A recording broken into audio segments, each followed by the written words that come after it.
छोटा सा गांव था जिसमें बूढ़े माँ बाप रहते थे, जिसकी दो बेटियां थीं।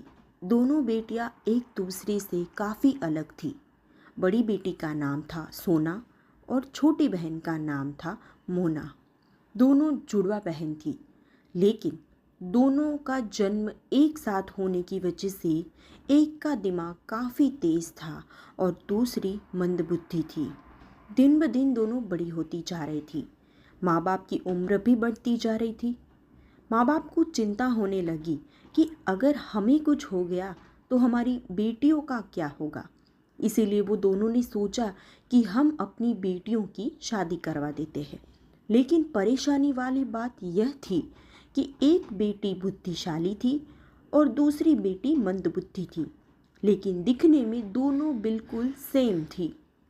एक दिन सोना के लिए एक रिश्ता आया, जो लड़का दिखने में काफ़ी सुंदर था। सोना को लड़का पसंद आ गया और फिर जल्द से जल्द दोनों की शादी भी तय हो गई। शादी वाले दिन जब सोना और मोना पार्लर की ओर जा रही थी, तभी सोना की तबीयत अचानक से बहुत ही खराब होने लगी, जिसकी वजह से मोना ने उसे अस्पताल ले जाने का फैसला किया। मोना ने सोचा कि सोना को अस्पताल में एडमिट किया, लेकिन उसने सोचा कि यह तो हॉस्पिटल में है, तो शादी में दुल्हन बनकर कौन जाएगा। फिर मोना ने सोचा कि चलो मैं ही चली जाती हूँ, सब मेरी तारीफ भी करेंगी कि टाइम पर दुल्हन तुम्हारी वजह से पहुँच गई। इसीलिए मोना पार्लर चली जाती है और दुल्हन जैसी रेडी होकर घूंघट में शादी में पहुंचकर मंडप में बैठ जाती है। शादी हो जाती है। फिर सोना और मोना के माँ बाप उसे विदा कर देते हैं। जब वो अपने ससुराल पहुंचती है तो लड़के की माँ बोलती है कि चलो, हम तो अपनी प्लानिंग में कामयाब हो गए।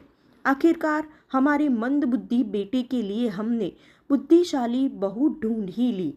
अब हमारे दूसरे बेटे को, जो बुद्धिशाली है, उसके लिए हमें लड़की ढूंढने में कोई परेशानी नहीं होगी।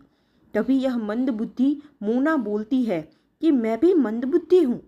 मोना को पता चलता है कि उसने जिसके साथ शादी की है वो भी मंदबुद्धि है और वो भी दो भाई है जो जुड़वा है।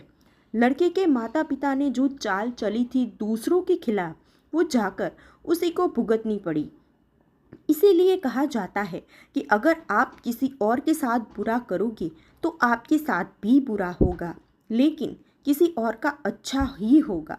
जैसे कि सोना के साथ भी अच्छा हुआ और मोना का तो उसके जैसा ही लड़का मिल गया, जिसकी चिंता सोना और मोना के माँ बाप कर रहे थे कि हमारी मंदबुद्धि बेटी से कौन शादी करेगा।